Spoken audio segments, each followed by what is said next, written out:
ಸಚಿವ ಸಂಪುಟ ವಿಸ್ತರಣೆಯ ಸರ್ಕಸ್ ಏನು ನಡೀತಾ ಇದೆ ಅದು ಸದ್ಯ ದೆಹಲಿಗೆ ಶಿಫ್ಟ್ ಆಗಿದೆ. ದೆಹಲಿಯಲ್ಲಿ ಸದ್ಯ ಇದು ಹೀಟ್ ಅನ್ನು ಪಡೆದುಕೊಳ್ತಾ ಇರುವಂತದ್ದು. ಸಿಎಂ ಬಳಿಕ ಇದೀಗ ಮಾಜಿ ಸಿಎಂ ಜೊತೆಯಲ್ಲೂ ಕೂಡ 1-to-1 ಸಭೆಯನ್ನ ನಡೆಸಿದ್ದಾರೆ ರಣದೀಪ್ ಸಿಂಗ್ ಸುರ್ಜೇವಾಲಾ. ಸಿದ್ದರಾಮಯ್ಯನವರ ಜೊತೆಯಲ್ಲಿ ಕರ್ನಾಟಕ ಉಸ್ತುವಾರಿ ರಣದೀಪ್ ಸಿಂಗ್ ಸುರ್ಜೇವಾಲಾ ಅವರು 1-to-1 ಮಾತುಕತೆಯನ್ನ ನಡೆಸಿರುವಂತದ್ದು. ಇವರ ಜೊತೆಯಲ್ಲೂ ಕೂಡ ಸುಮಾರು 1 ಗಂಟೆ ಕಾಲ ಮಾತುಕತೆ ನಡೆದಿದೆ. ಸುರ್ಜೇವಾಲಾ ಅವರ ದೆಹಲಿಯ ನಿವಾಸದಲ್ಲಿ ನಡೆದಿರುವಂತಹ ಮಹತ್ವದ ಮಾತುಕತೆ ಇದು. ಸಿದ್ದರಾಮಯ್ಯನವರಿಗಿಂತ ಮೊದಲು ಸಿಎಂ ಡಿಕೆಶಿ ಜೊತೆಯೂ ಕೂಡ ಸಭೆಯನ್ನು ನಡೆಸಿದ್ರು. ಡಿಕೆ ಶಿವಕುಮಾರ್ ಅವರ ಜೊತೆಗೂ ಕೂಡ 1 ಗಂಟೆಗೂ ಹೆಚ್ಚು ಕಾಲ ಮಾತುಕತೆಯನ್ನು ನಡೆಸಿದ್ರು Surjewala.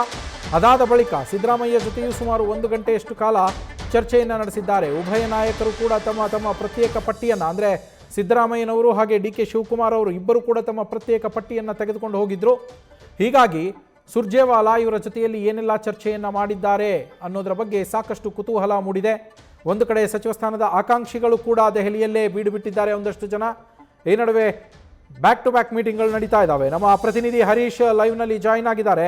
Harish, back to back CM ಹಾಗೆ ಮಾಜಿ ಸಿಎಂ ಜೊತೆಯಲ್ಲಿ 1-to-1 ಸಭೆಯನ್ನ ನಡೆಸಿರುವಂಥದ್ದು.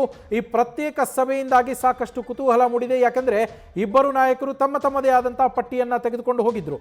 ಈ ಸಭೆಗಳಲ್ಲಿ ಏನೆಲ್ಲ ಚರ್ಚೆ ಆಯಿತು ಅನ್ನೋ ಮಾಹಿತಿ ಸಿಗ್ತಾ ಇದೆಯಾ ಹರೀಶ್?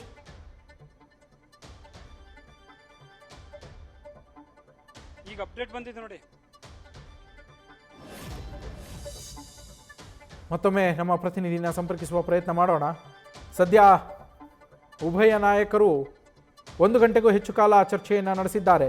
ಸಿದ್ದರಾಮಯ್ಯನವರು ತಮ್ಮದೇ ಒಂದು ಪಟ್ಟಿಯನ್ನು ತೆಗೆದುಕೊಂಡು ಹೋಗಿದ್ದಾರೆ. ಹಾಗೆ ಡಿಕೆ ಶಿವಕುಮಾರ್ ಅವರು ಕೂಡ ತಮ್ಮದೇ ಒಂದು ಪಟ್ಟಿಯನ್ನು ತೆಗೆದುಕೊಂಡು ಹೋಗಿದ್ದಾರೆ. ಇದರ ಜೊತೆಗೆ ಕೆಪಿಸಿಸಿ ಅಧ್ಯಕ್ಷರಾಗಿರುವಂತಹ ಬಿಕೆ ಹರಿಪ್ರಸಾದ್ ಅವರು ಒಂದು ಪಟ್ಟಿಯನ್ನು ತೆಗೆದುಕೊಂಡು ಹೋಗಿದ್ದಾರೆ. ಇವಿಷ್ಟು ಅಲ್ಲದೆ, ಅಂದರೆ ಈ 3 ಪಟ್ಟಿಗಳಲ್ಲೂ ಅಲ್ಲದೆ ಮತ್ತೊಂದು ಪಟ್ಟಿಯನ್ನು ಹೈಕಮಾಂಡ್ ಕೂಡ ಸಿದ್ಧಪಡಿಸಿಕೊಂಡಿದೆಯಂತೆ.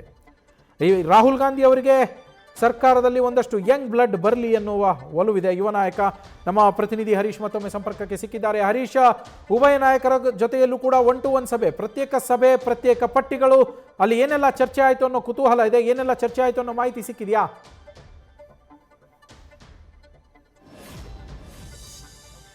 ನವೀನ್, ಬಹಳ ಮುಖ್ಯವಾಗಿರುವಂತದ್ದು ಸಚಿವ ಸಂಪುಟ ವಿಸ್ತರಣೆಗೆ ಸಂಬಂಧಪಟ್ಟಂಗೆ ರಾಜ್ಯದ ಪ್ರಮುಖ ನಾಯಕರು ಕೂಡ ದೆಹಲಿ ಅಂಗಳದಲ್ಲಿದ್ದಾರೆ. ಸೊ ಇಡೀ ದಿನ ಕೂಡ ಸರಣಿ ಸಭೆಗಳನ್ನ ಕೂಡ ಮಾಡ್ತಾ ಇದ್ದಾರೆ. ಸೊ ಮಾಜಿ ಮುಖ್ಯಮಂತ್ರಿ ಸಿದ್ದರಾಮಯ್ಯ, ಮುಖ್ಯಮಂತ್ರಿ ಡಿಕೆ ಶಿವಕುಮಾರ್, ಸೊ ಪ್ರಮುಖವಾಗಿ ಕೂಡ ಪ್ರಮುಖ ನಾಯಕರನ್ನ ಕೂಡ ಭೇಟಿಯಾಗಿ ಚರ್ಚೆ ಆಗ್ತಿದ್ದಾರೆ. ಸೊ 11 ಗಂಟೆ ಸುಮಾರಿಗೆ ಸಿಎಂ ಡಿಕೆ ಶಿವಕುಮಾರ್ ಅವರು ನೇರವಾಗಿ ಸುರ್ಜೇವಾಲಾ ಅವರ ನಿವಾಸಕ್ಕೆ ತೆರಳಿ 1 ಗಂಟೆಗಳ ಕಾಲ ಮಾತುಕತೆ ನಡೆಸಿದ್ರು. ಸಚಿವ ಸಂಪುಟ ವಿಸ್ತರಣೆಗೆ ಸಂಬಂಧಪಟ್ಟಂಗೆ ಮಹತ್ವದ ಚರ್ಚೆಯನ್ನು ನಡೆಸಿದ್ರು. ಅದಾದ ನಂತರ ಮಾಜಿ ಮುಖ್ಯಮಂತ್ರಿ ಸಿದ್ದರಾಮಯ್ಯ ಅವರು ಸುರ್ಜೇವಾಲಾ ಅವರ ನಿವಾಸಕ್ಕೆ ತೆರಳಿದ್ರು. ಸೊ ಅಲ್ಲಿ ಅವರು ಕೂಡ 1-to-1 ಚರ್ಚೆ ನಡೆಸಿದ್ರು. ನಂತರ ಕೆ.ಸಿ. ವೇಣುಗೋಪಾಲ್ ಅವರ ಜೊತೆ ಚರ್ಚೆ ನಡೆಸಿದ್ರು. ಸಿದ್ದರಾಮಯ್ಯ ಮತ್ತೆ ಡಿಕೆ ಶಿವಕುಮಾರ್ ಅವರು ಎಐಸಿಸಿ ನಾಯಕರ ಜೊತೆ ಪ್ರತ್ಯೇಕವಾಗಿ ಸಭೆಗಳನ್ನ ನಡೆಸ್ತಾ ಇದ್ದಾರೆ. 1-to-1 ಮಾತುಕತೆಗಳನ್ನ ಕೂಡ ನಡೆಸ್ತಾ ಇದ್ದಾರೆ. ಸಚಿವ ಸಂಪುಟ ವಿಸ್ತರಣೆಗೆ ಸಂಬಂಧಪಟ್ಟಂಗೆ ಯಾರಿಗೆಲ್ಲ ಅವಕಾಶವನ್ನು ಕೊಡಬೇಕು ಅನ್ನುವಂತ ನಿಟ್ಟಿನಲ್ಲಿ ತಮ್ಮದೇ ಆದಂತಹ ಪಟ್ಟಿಗಳೊಂದಿಗೆ ದೆಹಲಿಗೆ ತೆರಳಿದ್ದಾರೆ. ಆ ಪಟ್ಟಿಗಳನ್ನ ಎಐಸಿಸಿ ನಾಯಕರ ಮುಂದೆ ಇಡುವಂತ ಒಂದು ಪ್ರಯತ್ನ ಮಾಡ್ತಾ ಇದ್ದಾರೆ. ಹಾಗಾಗಿ ವೇಣುಗೋಪಾಲ್ ಮತ್ತೆ ಸುರ್ಜೇವಾಲಾ ಮುಂದೆ ಡಿಕೆ ಶಿವಕುಮಾರ್ ಮತ್ತೆ ಸಿದ್ದರಾಮಯ್ಯ ಇಬ್ಬರು ಕೂಡ ಪ್ರತ್ಯೇಕವಾಗಿ ಒಂದು ಪಟ್ಟಿಯನ್ನು ಕೊಟ್ಟಿದ್ದಾರೆ. ಹಾಗಾಗಿ ಆ ಪಟ್ಟಿಗೆ ಸಂಬಂಧಪಟ್ಟಂಗೆ ಸುದೀರ್ಘವಾಗಿ ಚರ್ಚೆ ನಡೆಸಿದ್ದಾರೆ. ಈಗಾಗಲೇ ಕೂಡ ವೇಣುಗೋಪಾಲ್ ಅವರು ಮತ್ತೆ ಸುರ್ಜೇವಾಲಾ ಇಬ್ಬರು ಕೂಡ ಸಿದ್ದರಾಮಯ್ಯ ಮತ್ತೆ ಡಿಕೆ ಶಿವಕುಮಾರ್ ಅವರ ಅಭಿಪ್ರಾಯವನ್ನು ಆಲಿಸುವಂತ ಒಂದು ಪ್ರಯತ್ನ ಮಾಡಿದ್ದಾರೆ. ಮತ್ತೆ ಪಟ್ಟಿಯನ್ನ ಪಡೆದುಕೊಂಡಿರತಕ್ಕಂಥ ಇಬ್ಬರು ನಾಯಕರು ಯಾರಿಗೆ ಕೊಡಬೇಕಾಗುತ್ತೆ, ಏನ್ ಮಾಡಬೇಕಾಗುತ್ತೆ ಅನ್ನುವಂಥ ವಿಚಾರಕ್ಕೆ ಸಂಬಂಧಪಟ್ಟಂಗೆ ಮಹತ್ವದ ಚರ್ಚೆ ನಡೆಸಿದ್ದಾರೆ.